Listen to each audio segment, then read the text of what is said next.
Bien, hermanos, vamos a abrir la escritura en el Evangelio según San Mateo.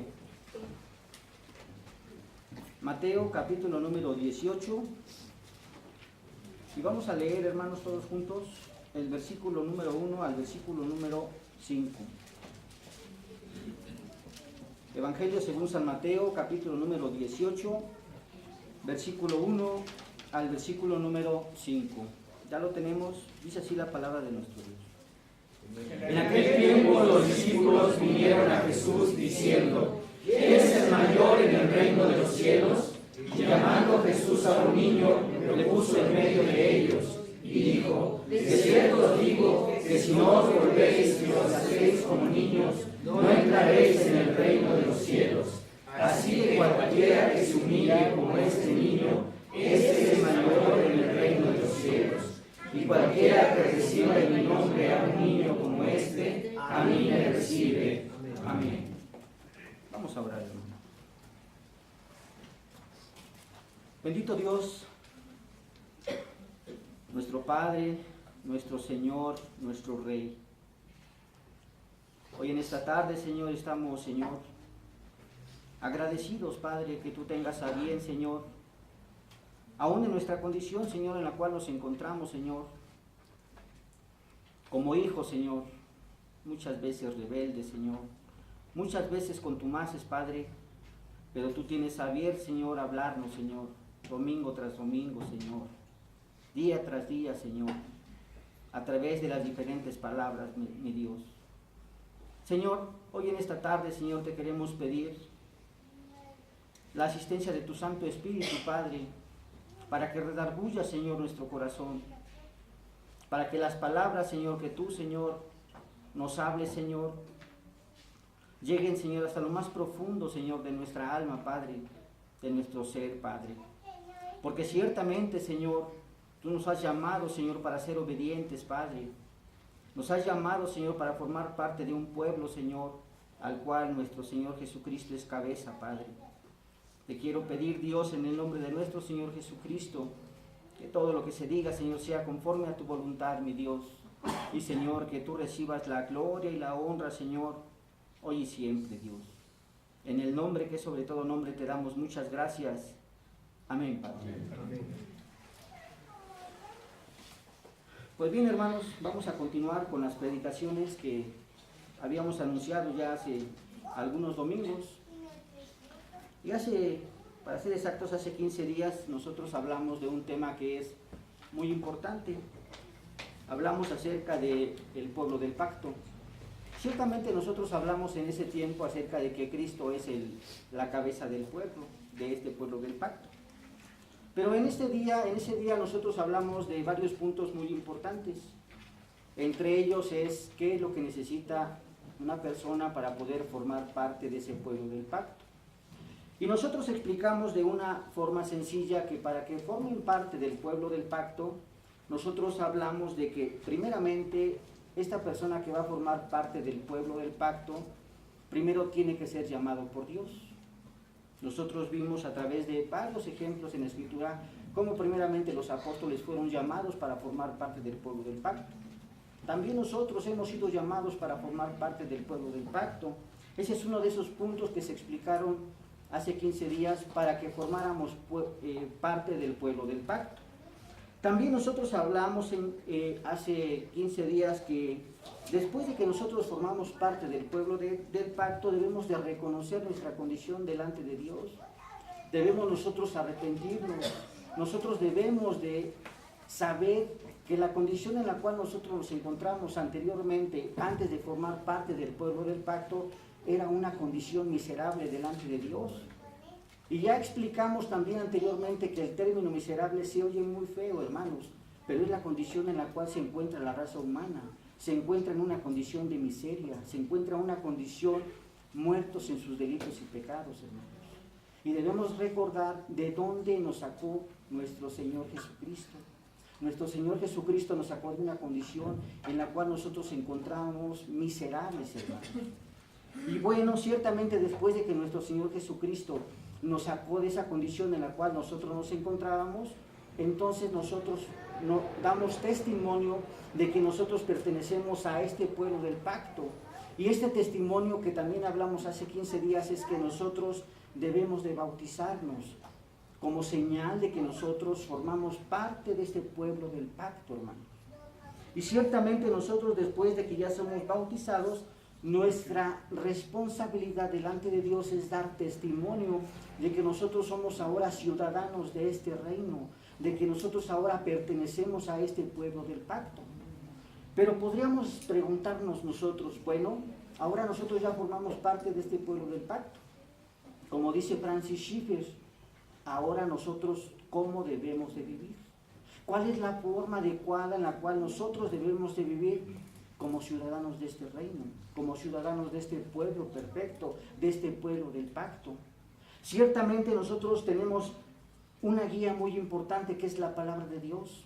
Y nosotros nos debemos de sujetar primeramente a la palabra de Dios, hermanos, para poder nosotros vivir de acuerdo a la voluntad de Dios, hacer la voluntad de Dios. Y lo vamos a encontrar en la palabra direccional que es la Escritura, para que nosotros podamos vivir conforme a la voluntad de Dios.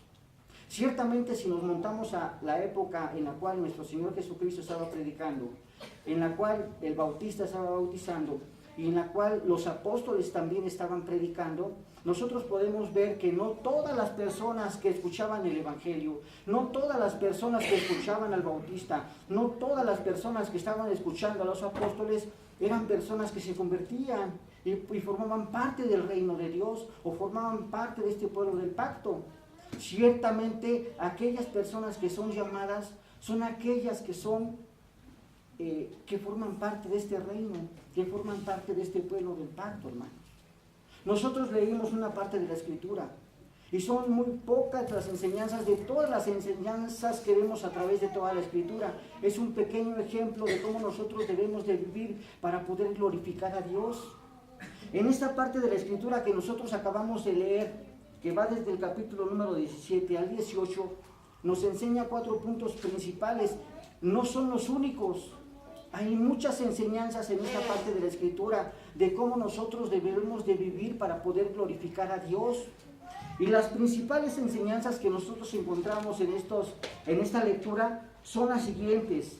Primeramente, cómo nosotros debemos de vivir como hijos libres. El segundo punto que nosotros vamos a encontrar en esta lectura es que nosotros debemos de valorar. ¿A qué se refiere cuando nos dice la Escritura que debemos de ser nosotros como niños? Debemos de tener una completa interpretación clara a qué se refiere la Escritura cuando dice que nosotros deberíamos de ser como niños. El tercer punto que vamos a analizar es que nosotros debemos de vivir en una comunidad santa, hermanos. También la vamos a explicar de una forma detallada. El último punto, aunque no es el último ni el único que encontramos en la Escritura, que nosotros debemos de tener, así como nuestro Señor Jesucristo tuvo una infinita misericordia hacia nosotros, nosotros también debemos de ser misericordiosos con nuestro prójimo. Pero para no hacerlo más largo, hermanos, vamos a empezar con el punto número 1. El punto número 1 es como hijos libres. Si nosotros nos vamos a la Escritura, hermanos, nos vamos en específico al versículo número 24 hasta el versículo número 27 del capítulo número 17 de Mateo, nosotros nos encontramos ahí que se encontraba nuestro Señor Jesucristo y también se encontraba Pedro. ¿Y qué fue lo que pasó en ese momento?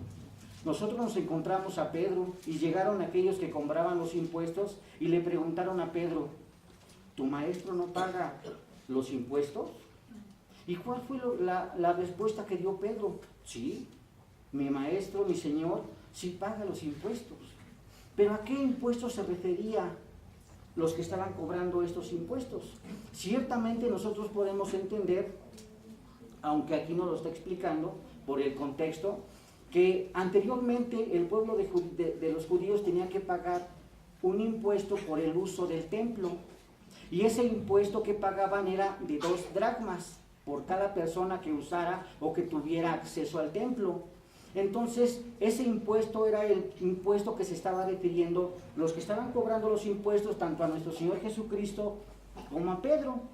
Y le dijo Pedro, claro, nuestro Señor paga los impuestos.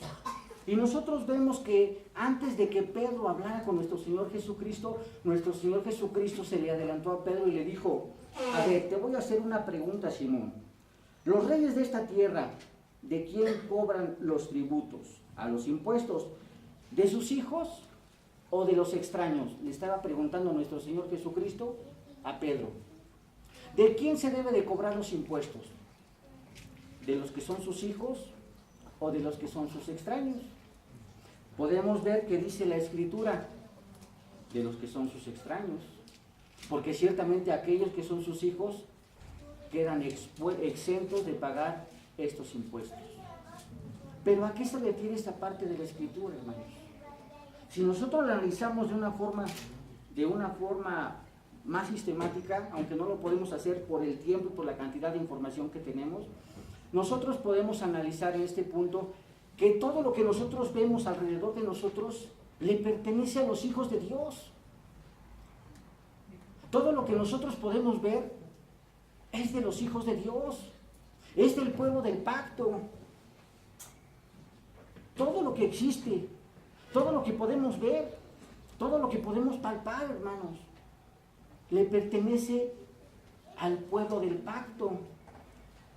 No debemos olvidar, hermanos, que todo lo que nosotros recibimos, ya sea el trabajo, ya sea los recursos materiales, ya sea un auto, una casa, todo lo que nosotros pudiéramos adquirir es dado por Dios, hermanos. Y todo lo que nosotros tenemos, Dios nos los ha dado. Y lo único que te está diciendo el Señor es, de toda la cantidad de cosas que yo te doy, nada más dame esta parte, es lo que te está diciendo. Ciertamente nosotros vemos en esta parte de la Escritura que nuestro Señor Jesucristo no se estaba judaizando, sino que estaba obedeciendo con lo que se estaba ya impuesto por los judíos, y estaba obedeciendo ese mandato de pagar las 2 dracmas, no tanto nada más por él, sino también por Pedro. Ciertamente nosotros ahora ya no pagamos ese impuesto por tener acceso al templo, pero ciertamente dice la palabra de Dios que nosotros debemos de ofrendar, nosotros debemos de dar diezmos, nosotros debemos de dar primicias, y todo eso que nosotros damos no nos pertenece a nosotros, sino es algo que Dios a nosotros ya nos los dio. Y cuando Dios nos los da a nosotros debemos de darlo de corazón, hermanos. Que no nos pese a nosotros dar algo que ni siquiera a nosotros nos pertenece. Porque ciertamente muchas personas piensan que todo lo que tienen es por su capacidad. Yo tengo mucho dinero, a lo mejor porque tengo una gran empresa, porque soy muy inteligente y porque soy muy bueno para desarrollar negocios. Él está cerrando, porque la capacidad que tú tienes Dios te la ha dado, porque la empresa en la cual tú estás trabajando, Dios te ha puesto en ese lugar para que tú trabajes. Porque el dinero que tú tienes es el dinero que Dios te ha dado. Y lo que te está pidiendo el Señor es, de toda la cantidad de cosas que Dios te ha dado, le des nada más una parte que le corresponde a Dios. Y lo que te está diciendo es que no es para que se malgaste lo que Dios te está pidiendo, sino para el extendimiento del reino, hermanos. Podemos dar muchos ejemplos a través de la Escritura acerca de este tipo de asuntos. Por ejemplo, la iglesia primitiva. ¿Qué era lo que hacía la iglesia primitiva, hermanos? Nos encontramos en el libro de los Hechos.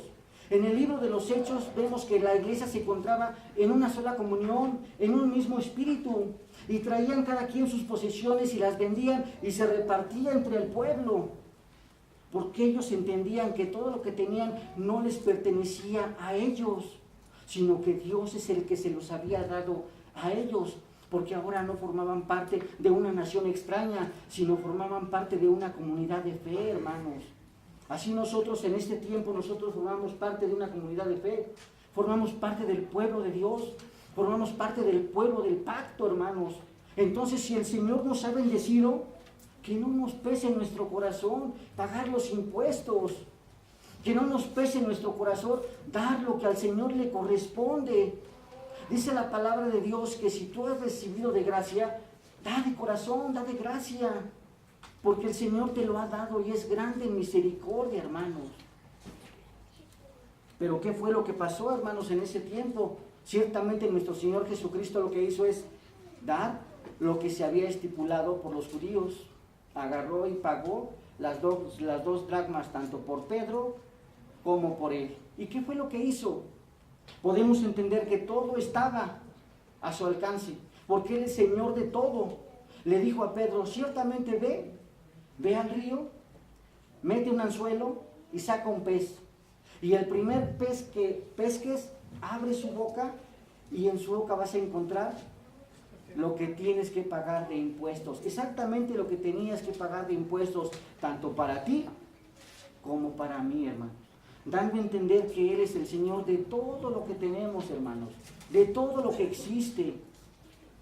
Entonces, ¿por qué nosotros nos jactamos que tenemos las posesiones nuestras? Si todo lo que nosotros vemos le pertenece a Dios. Y todo lo que Dios nos da a nosotros le sigue perteneciendo a Dios. Muchas veces somos nosotros rebeldes, contumaces, de duro corazón, y pensamos que todas las posesiones, todos los bienes, todas las riquezas, todos los autos, los terrenos, las empresas, todo lo que el hombre pueda adquirir le pertenece al hombre. Pero erramos, porque todo eso le pertenece a Dios, porque Dios es el que te lo dio, hermano. Pero ciertamente nosotros vamos a ver que en ese tiempo se encontraban los discípulos, y los discípulos se encontraban discutiendo. No es raro, hermanos, que los hermanos discutamos, porque siempre hay diferentes tipos de pensamientos. Algunos piensan de una forma, algunos otros piensan de otra forma.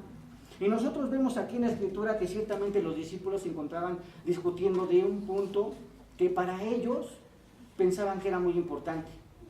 Ellos decían, los discípulos, ¿quién de nosotros será el mayor? ¿O quién de nosotros será el más importante? Porque ciertamente somos 12, pero de los 12 tiene que ser uno que sea pues el que sobresalga, ¿no? Y eso no les pareció mal a los discípulos.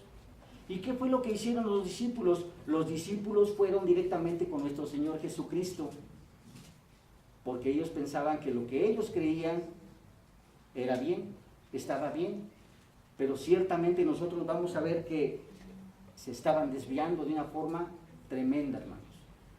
¿Qué fue lo que dijo nuestro Señor Jesucristo? Que ciertamente le trajeron esa forma de pensar a nuestro Señor y le dijeron, Señor, estoy parafraseando la Escritura, de todos nosotros, ¿qué es lo que debemos hacer para que de todos nosotros sea uno el mayor, para que tenga este gran honor o este gran privilegio de ser el primero entre los 12 apóstoles? Pero ¿qué fue lo que dijo nuestro Señor Jesucristo? Nuestro Señor Jesucristo lo que hizo es, trajo a un niño, y ese niño lo puso en medio de los 12 apóstoles, o de los apóstoles en ese momento. Y le dijo nuestro Señor Jesucristo a los apóstoles, dice así la palabra de Dios, de cierto os digo, que si no os volvéis y hacéis como niños, no entraréis en el reino de los cielos. Así que cualquiera que se humille como este niño, este es el mayor en el reino de los cielos. Y cualquiera que reciba en mi nombre a un niño como este, a mí me recibe, ¿no? Si nosotros vemos esta parte de la Escritura de una forma superficial, hermanos, podemos caer en muchos errores, hermanos. ¿Por qué digo que podemos caer en muchos errores? ¿Cuál fue la pregunta que le hizo Nicodemo a nuestro Señor Jesucristo? ¿Cómo puede un hombre viejo nacer de nuevo? ¿Cómo puedo yo nacer de nuevo si yo ya soy muy grande, ¿no? ¿Cuál fue la respuesta de nuestro Señor Jesucristo? Tienes que nacer de arriba. Tienes que nacer de nuevo. Esa fue la respuesta de nuestro Señor Jesucristo. Pero nuestro Señor Jesucristo le dijo, me extraña porque tú eres maestro y no sabes esto. Ahora, Si nosotros malinterpretamos esta parte de la Escritura, nosotros podríamos decir que el reino de los cielos está formado de puro niñito. Eso es lo que dice la Escritura. Así que si no os volvéis y hacer como niños, no entrarás en el reino de los cielos. Entonces el reino de los cielos, por silogismo, hermanos, ¿está formado de puros niños? No, porque esa sería una forma de interpretar la Escritura lógicamente, pero no la vamos a interpretar así.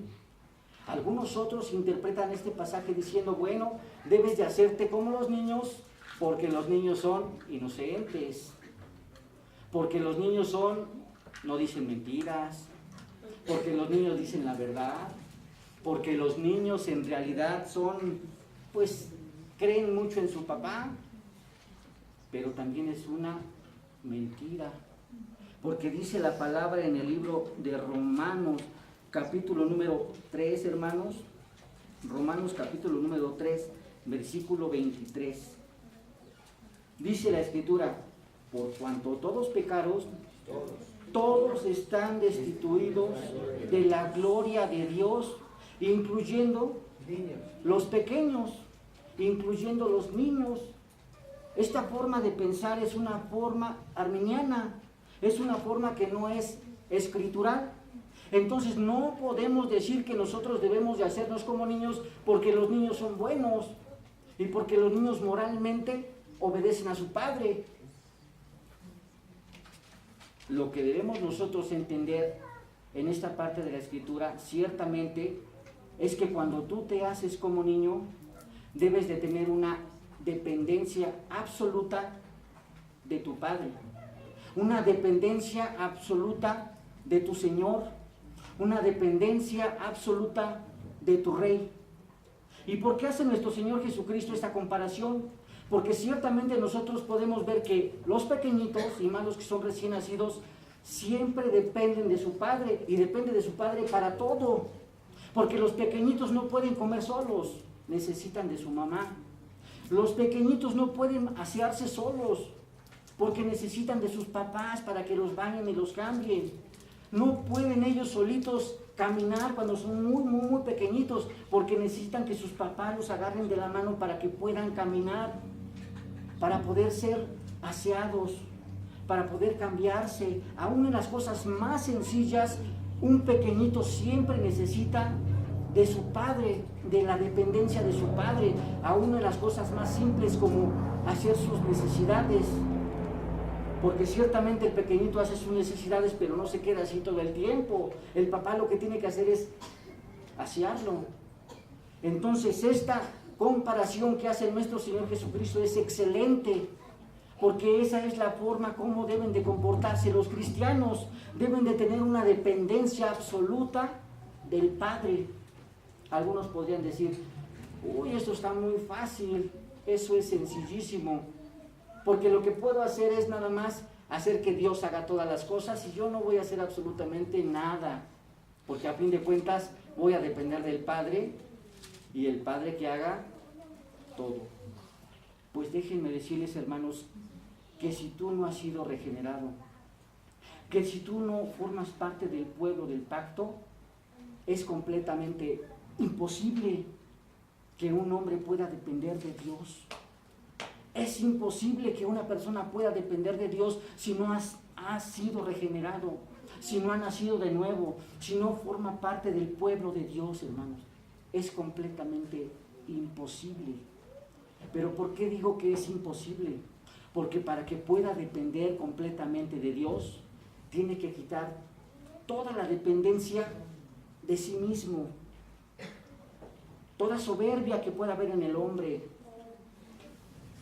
todo orgullo, toda capacidad, toda habilidad, toda la cosa buena que pueda haber en el hombre es como basura. Debemos de depender completamente de Dios. Y no estoy refiriéndome que Dios es el que haga todo, sino que si tú tienes alguna habilidad, por ejemplo, eres médico, El Señor es el que te está dando las habilidades y las capacidades para que tú lo hagas de una forma perfecta y glorifiques a Dios en el área donde tú te encuentras trabajando. Si tú eres un profesor, no por tus propios méritos llegaste a ese lugar o porque te seas muy inteligente, sino porque Dios te dio la capacidad para que tú estés en ese lugar trabajando y para que esa área de la vida tú la puedas redirigir a Dios y que puedas hacer la voluntad de Dios, hermanos. Eso es una dependencia completa del Padre. A eso se refiere la palabra de Dios que debemos de ser nosotros como niños, que nosotros debemos de depender de nuestro Señor, hermanos. Ciertamente nosotros podemos ver también en la Escritura que para nuestro Dios los niños, hablando en este sentido, son de mayor importancia. ¿Pero por qué me refiero que son de mayor importancia? Porque ciertamente aquellos que son como niños, como ya vimos, dependen de Dios. ¿Y qué es lo que pasa con la mayoría de la gente de este mundo? La mayoría de la gente de este mundo piensan que los cristianos somos tontos, o piensan que los cristianos somos ignorantes, piensan que los cristianos somos muy poca cosa.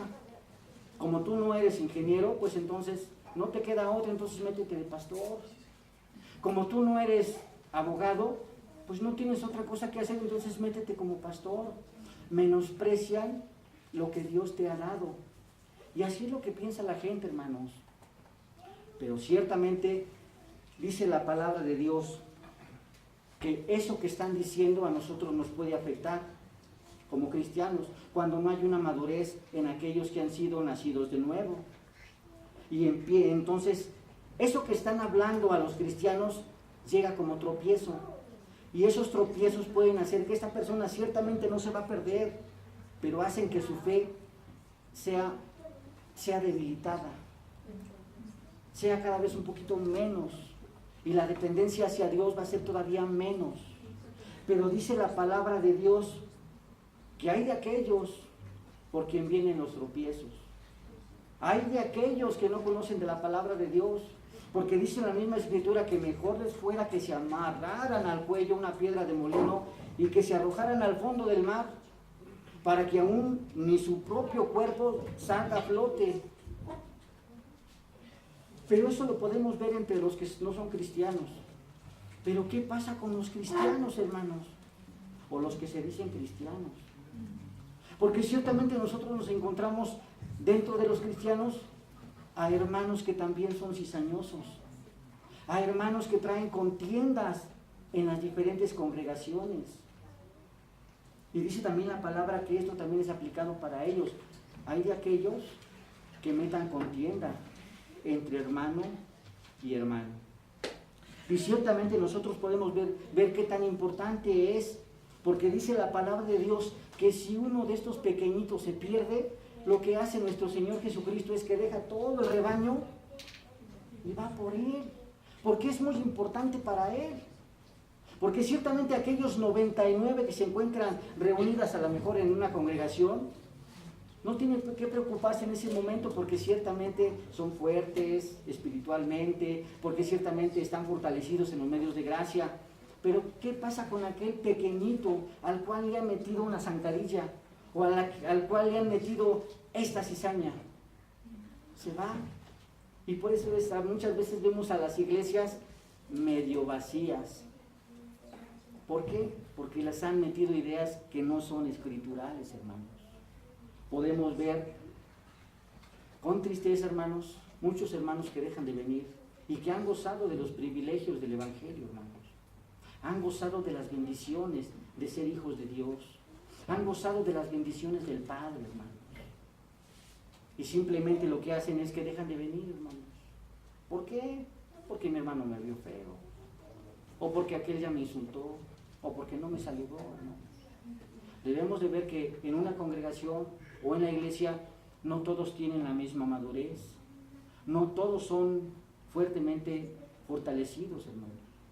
Algunos son más débiles, todavía tomamos lechita. Algunos ya son más sabios y comen carnita. Y así es en la congregación, hermanos. Pero debemos entender, hermanos, que importante es para nosotros la dependencia como hijos hacia el Padre, hermanos. Ahora, nosotros podemos seguir analizando esta parte de la Escritura, hermanos, y ahora nos encontramos con nuestro Señor Jesucristo, y se encuentra con Pedro, y Pedro le dice: ¿qué pasa si nosotros vemos que un hermano ofende a otro hermano? ¿Cuántas veces tendría yo que perdonar a mi hermano? Le dice Pedro: 7 veces. Y le dice nuestro Señor Jesucristo: no, hasta 70 veces 7. Dando a entender que en realidad no nada más una vez tienes que perdonar, ni 2, ni 7, ni 70, sino que el perdón debe ser continuo, continuo, continuo. ¿Y por qué dice esta parte nuestro Señor Jesucristo? Nosotros podemos ver, hermanos, que la congregación en la cual nosotros nos encontramos, como cuerpo de Cristo, nosotros podemos ver que la congregación es una congregación santa. ¿Y por qué digo que la congregación es una congregación santa? Dice la palabra de Dios en Primera de Pedro: sed santos, porque yo soy santo.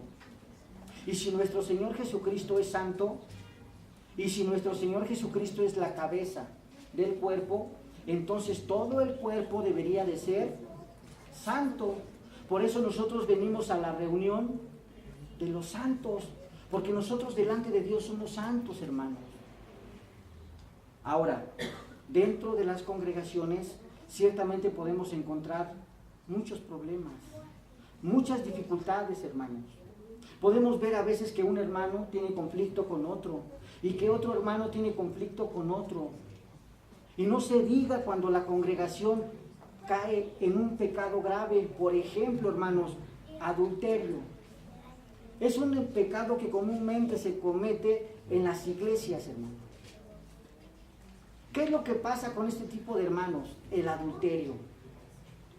Ciertamente, si no son maduros, hermanos, lo que hace estas personas que han sido, pues, se puede decir que exhortadas al arrepentimiento, y si ha sido confesado su pecado, lo que hacen esas personas es que se van y no reciben la instrucción adecuada de parte del gobierno de la iglesia. Pero esa es una forma errónea de proceder de los hermanos, porque ciertamente si nosotros nos fuéramos al Antiguo Testamento, a la forma como se trataban los pecados, nos espantaríamos y nos horrorizaríamos, hermanos, de la forma como se trataban los pecados en el Antiguo Pacto, en el Antiguo Testamento. Vámonos, nada más por mencionarlo, al pecado de Acán, hermanos. ¿Qué era lo que pasaba en el pecado de Acán? Ciertamente, para tener un pequeño contexto, nosotros podemos encontrarnos a Josué, que Josué fue y tomó Jericó. Y le dijo Josué a cada uno de los que se encontraban en ese lugar, tomando la tierra prometida, le dijo: no tomes absolutamente nada de lo que se encuentre en ese lugar, porque es pecado. Prevaricas. Porque ciertamente si nosotros tomamos eso que ha sido por Dios puesto como pecado, entonces nosotros estamos pecando delante de Dios. Y a Acán se le hizo muy fácil, hermanos, decir y agarrar un lingote de oro y un manto babilónico y llevárselo, hermanos. No pasó nada, nadie lo vio. Pero ¿qué fue lo que pasó, hermanos? Podría ser un pecado muy, muy, muy superficial, hermanos. Nadie se dio cuenta, porque él llegó y se lo llevó a su tienda y lo guardó. Pero ¿qué fue lo que pasó con el pueblo cuando fueron a conquistar a Jai? No pudieron conquistarlos, hermanos. ¿Pero por qué no pudieron conquistarlos? No porque no tuvieran las habilidades y no porque no fueran fuertes, sino porque el Señor ya no estaba con ellos. Porque le dijo el Señor: si tú pecas, yo no voy a estar contra ti, porque el pueblo estará en pecado. ¿Qué fue lo que pasó en ese momento? Que Josué empezó a clamar a Dios y le dijo: Dios, ¿pero por qué estás clamando a mí? Si dentro del propio pueblo están prevaricando, dentro del propio pueblo están pecando. Mañana llama por sus tribus, llama por sus casas y llama por sus familias. Y el que yo te diga, ese es el que cometió prevaricación. Entonces así fue como hizo Josué, y resultó que el que había prevaricado fue Acán. Y entonces Acán, sus hijos, su esposa y sus posesiones y todo lo que tenían fue puesto en medio del pueblo de Dios. ¿Y qué fue lo que pasó, hermanos? Los apedrearon a todos, hermanos, y todos murieron, hermanos, por un simple pecado, hermanos. Pareciera muy fácil. Y ahora en este tiempo a nosotros se nos hace muy fácil pecar, hermanos. Y no nos damos cuenta que cuando estamos pecando estamos ofendiendo primeramente a Dios. ¿Queremos nosotros ser bendecidos para poder conquistar la tierra como Josué? ¿O queremos ser como Acán, que cuando nosotros estamos pecando somos muertos delante de Dios, hermanos? Y eso es lo que sucede en las congregaciones. Ciertamente cuando alguien peca en una congregación, ciertamente se debe de anunciar el pecado. Y después de que se anuncia el pecado, nosotros debemos de, como gobierno de la iglesia, poner disciplina. Pero la disciplina no significa excomunión. La disciplina significa educación. Nosotros debemos como gobierno educar a aquellas personas que han cometido el pecado, hermanos. Esa es la forma en la cual se debe de tratar un problema en una congregación. Y ahora, nosotros podemos ver, hermanos, que ciertamente estaban hablando en ese contexto acerca de perdón y acerca de la disciplina, ¿no? Y entonces, dice nuestro Señor Jesucristo,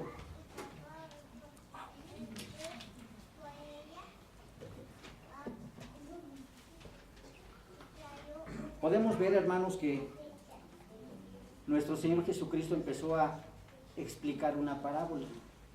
Y en esa parábola empieza a hablar. Y dice nuestro Señor Jesucristo que había un rey que tenía a su consiervo y tenía muchas posesiones. Era un rey muy poderoso, parafraseando la Escritura. Y entonces nuestro Señor Jesucristo empezó a explicarles diciendo que ese rey quiso hacer cuentas con sus siervos. Y había un siervo que le debía mucho dinero, una cantidad de dinero enorme, grande. Y entonces lo llamó y le dijo, págame lo que me debes, ¿no? Pues es justo. Pues si tú me has pedido o tú me lo debes, es justo que tú me lo devuelvas y que tú me pagues, ¿no? Y entonces, ¿qué fue lo que dijo este siervo? No tengo para pagarte.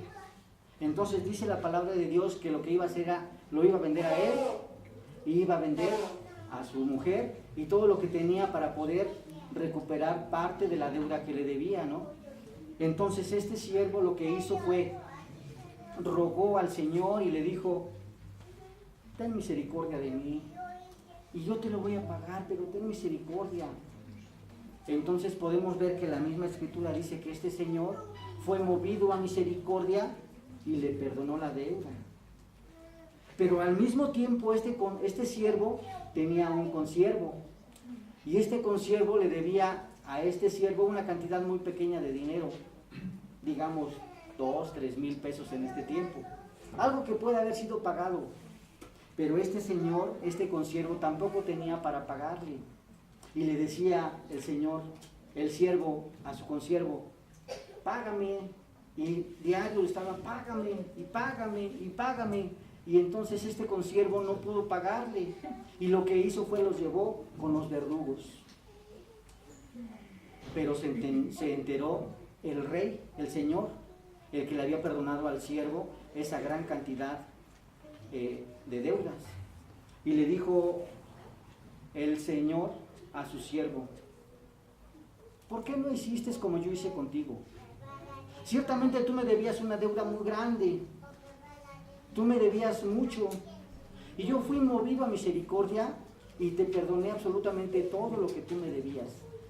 ¿No pudiste tú haber hecho lo mismo con tu consiervo?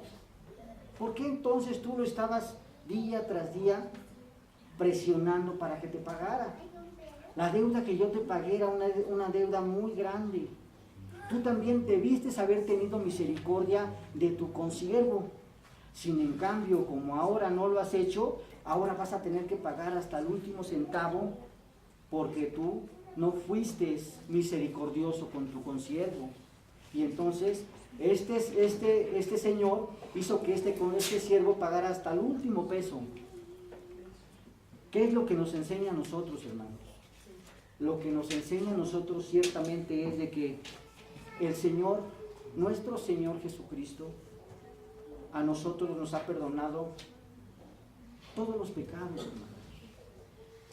Ciertamente nosotros podemos ver, hermanos, que con el sacrificio de nuestro Señor Jesucristo, con la muerte expiatoria, con el derramamiento de la sangre, ha perdonado y ha tenido misericordia de cada uno de nosotros que formamos parte del pueblo del pacto.